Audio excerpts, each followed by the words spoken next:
அனைவருக்கும் வணக்கம். Gold medalist Hindi கைஷ் வழங்கும் கற்க கசடர நிகழ்ச்சிக்கு தங்களை வரவேற்பதில் பெருமகிழ்ச்சி அடைகின்றேன். सबको सादर प्रणाम. गोल्ड मेडलिस्ट हिंदी गाइड प्रस्तुति कर्क कसरत कार्यक्रम पर आप सबका हार्दिक स्वागत है. हिंदी साहित्य सदन इस मंच के अंतर्गत हिंदी व्याकरण के बारे में जानकारी प्राप्त कर रहे हैं.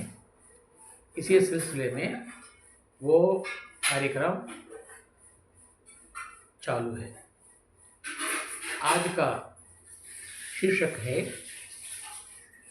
हिंदी साहित्य सदन एनुम தலைப்பிலே நாம் இந்தி இலக்கணத்தை பற்றி பார்த்து கொண்டிருக்கிறோம். அதன் அடிப்படையிலே இன்றைய தலைப்பு நமக்கு சந்தி. இந்த தலைப்பு தமிழ் ஒரு சந்தி பிள்ளைன்னு சொல்வார்கள். தமிழ் உண்டது, இங்கே கொஞ்சம் மாறுபட்டது. தமிழில் வர சந்திக்கும் ஹிந்தியில் வர சந்திக்கும் சற்று மாறுபாடு உண்டு. சந்தி கிசே कहते हैं. சந்தி என்று எதை கூறுகிறார்கள்? दो अक्षरों के मिलान को संधि कहते हैं. दो अक्षरों के मिलान से उस वर्ण में जो परिवर्तन होता है उसे संधि कहते हैं. இரண்டு எழுத்துக்கள் சேர்கின்ற பொழுது அந்த சேர்க்கையின் காரணமாக அந்த முன் எழுத்தில் எந்த மாற்றம் ஏற்படுகிறதோ அந்த மாற்றத்தை தான் சந்தி என்று சொல்கிறோம். இதில் சந்தி कितने प्रकार के हैं? அதில் எத்தனை வகை உண்டு? संधि के 3 प्रकार हैं. स्वर संधि, व्यंजन संधि, विसर्ग संधि. 3 பிரிவு. ஸ்வர் சந்தி, व्यंजन संधि, விசர்க சந்தி. ஸ்வர் என்பது உயிரெழுத்து. ஆங்கிலத்தில் வவ்வல்ஸ் சொல்வார்கள். அ, ஆ, இ, ஈ, உ, ஊ, ரு, ஏ, ஐ, ஓ, ஔ. ஔ வரைக்குமானது ஸ்வர் என்று அழைக்கப்படுகிறது. ஹம் என்பது ஸ்வருக்குள்ளே வந்தாலும் கூட ஹம் அனுஸ்வர் என்று அழைக்கப்படுகிறது. அடுத்த வகையில் ஆ என்பது விசர்க என்று அழைக்கப்படுகிறது. ஆக 3: ஸ்வர், அனுஸ்வர், விசர்க. அதேபோல் உயிரெழுத்துக்கு ஸ்வர் என்றும் மெய்யெழுத்துக்கு வியஞ்சன் என்றும் கான்சனன்ட்ஸ் என்றும் அந்த ஆ அதிலே அதற்கு விசர்க என்றும் அழைக்கப்படுகிறது. ஆக संधि के 3 प्रकार हैं. 1 स्वर संधि, 2 व्यंजन संधि, 3 विसर्ग संधि. सही. இப்பொழுது பார்க்கலாம் स्वर संधि. स्वर के साथ स्वर या व्यंजन के मेल में मेल से जो विकार होता है, विकार मतलब चेंज होता है, उस विकार को स्वर संधि कहते हैं. उदाहरण राम. ராவில் மா கடைசி எழுதி மா பிரிச்சாக்கா இம் ப்ளஸ் ஆ. அப்போ ஆ அங்கே ஸ்வர் ஹை. ராம் ப்ளஸ் அவதார் ஆவும் அங்கே ஸ்வர். ஆ ப்ளஸ் ஆ ஆகிறது. ராம் ப்ளஸ் அவதார் ராமாவதார். இந்த மேத்ஸில் சொல்வார்கள் மைனஸ் இன்ட்டு மைனஸ் ப்ளஸ்ஸும்பாங்க. அது எந்த முறையில் தெரியவில்லை, அந்த முறை உண்டு. மைனஸ் இன்ட்டு மைனஸ் ப்ளஸ்ஸும்பாங்க, ஈக்குவல் டு ப்ளஸ்ஸும்பாங்க. அதுபோலங்க இங்கே ராம் ப்ளஸ் அவதார் ராமாவதார். ராமா சொல்வது இம் ப்ளஸ் ஆ அங்கே ஆ இருக்கிறது, அவதார்லேயும் ஆ இருக்கிறது. ஆ ப்ளஸ் ஆ சேர்ந்து ஆ ஆகிறது. रामावतार. ये स्वर संधि है. व्यंजन संधि. व्यंजन के साथ स्वर या व्यंजन के मेल से जो विकार होता है, विकार मतलब चेंज होता है, मात्र विप्रगलवा, उसे व्यंजन संधि कहते हैं. जैसे जगत प्लस नाथ जगन्नाथ. जगत इत व्यंजन मैं எழுத்து ना इन प्लस आ ना. ये மெய் இருக்கிறது, உயிர் இருக்கிறது. உயிர்மை எழுத்து. இப்போ ஜகத் ப்ளஸ் நாத் ஜெகநாத். ஜகத் ப்ளஸ் நாத் ஜெகநாத். அடுத்ததாக மூன்றாவதாக विसर्ग संधि।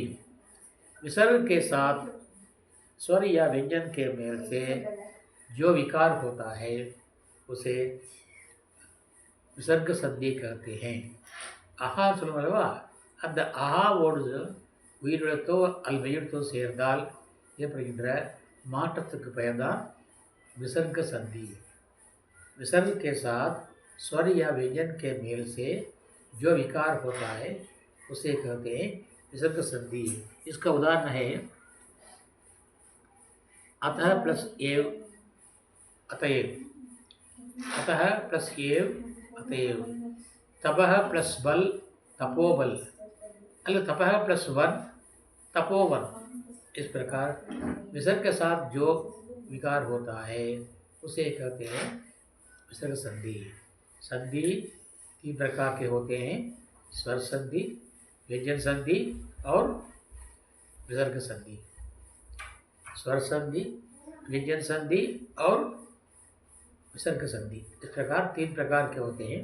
इसको आप याद रखिए, अच्छी तरह पढ़ लीजिए. இன்றைய சிந்தனை தலைப்பு ஈகை, दान.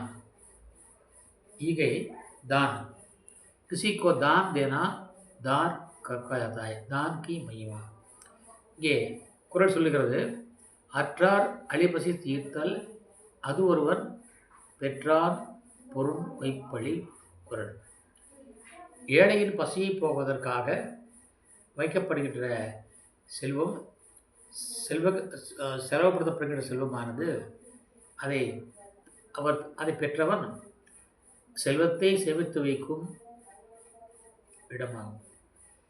தான் செல்வம் சேமித்து வைப்பதற்கு நாம் பேங்க் சொல்கிறோம், அங்கே சொல்கிறோம், இங்கே சொல்கிறோம், டிபாசிட் பண்ணுறோம். ஆனால் ஏழைக்குடைய வயிற்றுக்கு நாம் உணவளித்தால் அந்த உணவே நம்முடைய செல்வத்தை சேமித்து வைக்கின்ற பெட்டகமாகும் என்கிறார் வள்ளுவர். ஏழைக்கு உணவளிக்கின்ற அந்த செல்வம், உணவளிப்பதற்காக செலவு செய்யப்படுகின்ற அந்த செல்வமானது அவன் தன்னுடைய தான் அடைந்த செல்வத்தை சேமித்து வைக்கின்ற பெட்டகமாகும் என்கிறார் வள்ளுவர். ஆக சொல்வது, அடுத்தவனுக்கு உணவளிப்பது தான் உண்மையான செல்வம். அடுத்தவருக்கு உணவளிப்பது மூலமாக நம்முடைய செல்வமானது பாதுகாக்கப்படுகிறது, அது வீணாவதில்லை என்கிறது. இங்கே ஒரு பழமொழி உண்டு, இசாத் தே இசாத் தே இசாத் லே என்பார்கள். இந்த வேலையை கொடுத்தால் அங்கே வரும் என்பார்கள். அதுபோல் இங்கே கபீர்தாஸ் சொல்கிறார், ஜோ ஜல்பாடே நாவமே, ஜோ ஜல்பாடே நாவமே, ஜோ ஜல்பாடே நாவமே, கர்மே பாடே தாம், கர்மே பாடே தாம், दोऊ आत उलिचिए, दोऊ आत उलिचिए, यही सज्जन को ही काम एंகிறார். जो घर में बाड़े, जो जल में बाड़े दाम. நாம் ஆற்றிலே போய் கொண்டிருக்கிறோம், நடு ஆற்றிலே போய் கொண்டிருக்கிறோம். போகும்பொழுது திடீரென்று அந்த படகுக்குள்ளே நீர் புகுந்து விட்டது. எப்படியோ நீர் புகுந்து விட்டது. அப்பொழுது அந்த நீரை நாம் வெளியேற்ற வேண்டும், இல்லாவிட்டால் படகு மூழ்கிவிடும் அல்லவா. ஆக நாம் என்ன செய்வோம், அப்பொழுது என்ன செய்வோம், எந்த ஆய்வு இல்லாவிட்டால் கூட அதை தண்ணீரை 2 கையால் எடுத்து ஊற்றுவோம். அப்படி ஊற்றுவோம், 2 கையாலும் எடுத்து ஊற்றுவோம்.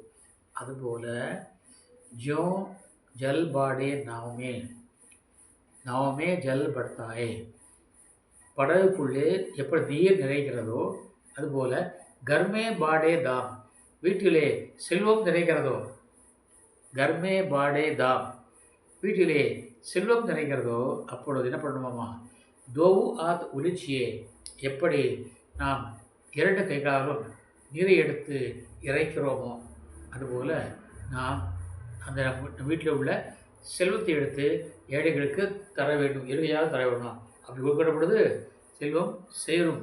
அப்பொழுது நீரை ஊற்றாவிட்டால், நீரை வெளியே ஊற்றாவிட்டால் எப்படி படகு மூழ்கிடுமோ அதுபோல் நம் வீட்டிலே பெறுகின்ற செல்வத்தை எடுத்து கொடுக்காவிட்டால் வீடும் மூழ்கிடுகிறார்.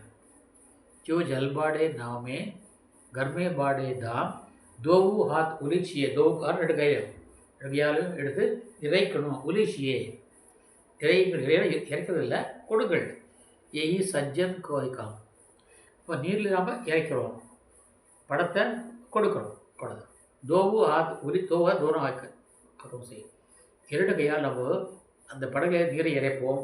அதுபோல் வீட்டிலே வீடுகின்ற படகிலே உள்ள செல்வங்கிற நீரை எடுத்து தானமாக கொடுப்போம். அப்படி கொடுத்தால் நம்முடைய வீடும் மூழ்காது. நீரை இறைக்காவிட்டால் படகு மூழ்கிடும். நீரை இறைத்தால் படகு மூழ்காது. அதுபோல் இங்கே செல்வத்தை இறைத்தால் மொத்தம் கொடுத்தால் வீடு மூழ்காது. ஆகவே நாம் அடுத்தவனுடைய பசியை தீர்ப்பதற்காக நம்முடைய பணத்தை செலவு செய்வது அதுவே ஒன்று நமக்கு என்ன ஆகிறது? டெபாசிட் ஆகிறது. நாம் டெபாசிட் பண்ண வேண்டிய அவசியமில்லை. ஏழை வயிற்றுக்கு உணவை கொடுக்க அந்த பணத்தை செலவு செய்தால் போதும். ஆகவே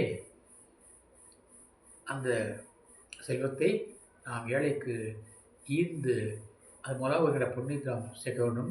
ஆகவே ஈகையின் மகிமை நாம் இன்றைய சிந்தனை மூலமாக அறிந்து கொண்டோம். ஆகவே இதை நாம் தொடர்ந்து போற்றி பாதுகாப்போம்.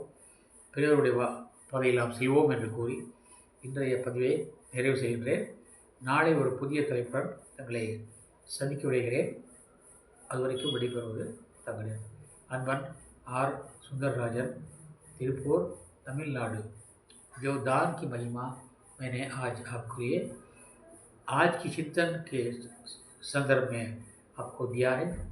आप उस महिमा के बारे में जानते हैं, फिर भी याद दिलाना मेरा कर्तव्य है। इस दृष्टि से मैं आपको इतनी ही से इस एपिसोड को खत्म करना चाहता हूँ। कल एक नए शीर्षक के साथ आपसे मिलने वाला हूँ। तब तक के लिए आपसे विदा लेने वाला आपका सेवक आर. सुंदरराजन, तिरुपुर, तमिलनाडु। धन्यवाद, नंरी, धन्यवाद, नंरी, धन्यवाद, नंरी। जय हिंद।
டாடி சீக்கிரம் வாங்களா?